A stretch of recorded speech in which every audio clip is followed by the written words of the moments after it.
பேசுகிறோம். என் பேர் ரமணி. நான் கண்ணகி நகர் ஏரியாவிலேருந்து இந்த இடத்துக்கு வந்துருக்கோம். எங்கள் ஊழியக்கார் பாஸ்டர் மூலியமாக பாஸ்டர் பேர் கண்மணி சங்கர் ஐயா டாக்டரை எங்களுக்கு அறிமுகப்படுத்தினாங்க. இந்த வெஸ்டேஜ்ன்றது எங்களுக்கு தெரியாது. இப்போது எனக்கு வந்து கை கால்லாம் ஒரே வெடிப்பாகி சுகர் ப்ரெஷர் எல்லாம் இருந்தது. அது மூலயமா சொல்லி தான் நான் எல்லா டாக்டரை போய் கன்சல்ட் பண்ணி நிறைய பணங்களை செலவு பண்ணோம். அதுக்கப்புறம் எங்கள் பாஸ்டர் மூலியமாக இந்த டாக்டர் அறிமுகமாகி வெஸ்டேஜ் எங்களுக்கு மூலியமாக நிறைய கை கால்லாம் பார்த்தீங்கன்னா சாப்பிட கூட முடியாது, ஸ்பூனில் தான் சாப்பிடும், அந்த அளவுக்கு இருக்குது கை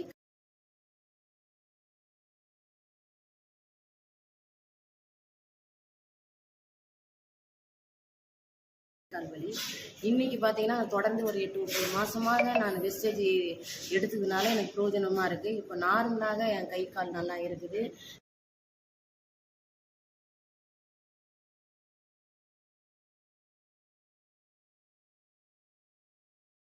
இதுக்கு அந்த வெஸ்டேஜ் இது பண்ணுறவங்க ஐயாவுக்கும் மிக நன்றி செலுத்துகிறோம். இப்போ பூர்ணமாக குணமாயிடுச்சுங்களா உங்களுக்கு? பூர்ணமாக குணமாயிடுச்சு. அதனால் நாங்கள் விடலை, அந்த டேப்லெட்டை மறுபடியும் நான் எடுத்துகிட்டு தான் கண்டினியூ பண்ணிட்டு இருக்கீங்க. இப்போ வெளியில் போகும்போது எவ்வளோ செலவு பண்ணீங்க? இதுக்காக எத்தனை வருஷம் ட்ரீட்மெண்ட் பார்த்தீங்க? இருக்கும் ஒரு 20,000 30,000 நான் வெளியில் போய் பார்க்காத ஸ்கின் டாக்டரே கிடையாது. எல்லாமே கவர்மெண்ட்லேயே ப்ரைவேட்டு எல்லாமே பார்த்தாச்சு. அவங்கவுங்க ஒரு டேப்லெட் கொடுத்தாங்கங்காட்டி அது அதிகமாக தான் ஆயிடுச்சு, கொஞ்சம் கூட குறையில. ஆனால் இந்த வெஸ்டேஜ் நான் வந்து எடுத்ததுனால எங்களுக்கு ரொம்ப பிரயோஜனமாக இருக்குது எல்லாத்துக்கும். இந்த காலில் ஒட்டுறது வந்து எவ்வளோ நாளாக ஒட்டிங்க? இது ஒட்ட ஒட்ட உங்களுக்கு என்ன தீர்வு கிடைச்சது? இந்த வெஸ்டேஜ் இந்த ஒட்டுறது காலில் ஒட்டுறது கிட்ட பார்த்தீங்கன்னா ரொம்ப காலையில் ஒரு 8 மணி ஒட்டா மறுநாள் காலையில் 8 மணிக்கு தான் நாங்கள் அதை ரிமூவ் பண்ணுவோம்.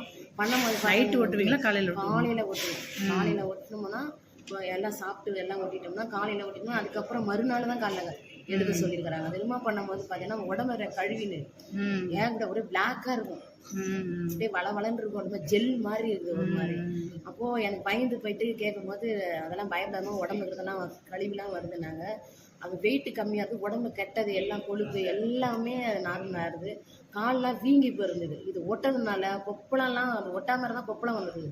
ஒட்டின பிறகு நல்லா அந்த உள்ள இருக்கிற அந்த கழிவு எல்லாம் காலில் இதெல்லாம் கொண்டு வந்து கிளியராக பழைய கால் போல் கை போல் எனக்கு இருக்குது.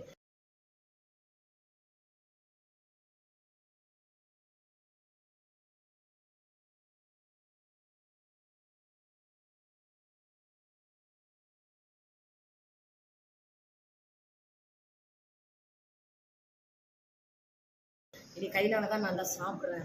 இந்த வெஸ்டேஜ் ஆரம்பித்த ஐயா அவங்களுக்கும் நன்றி செலுத்துகிறேன். நன்றிம்மா.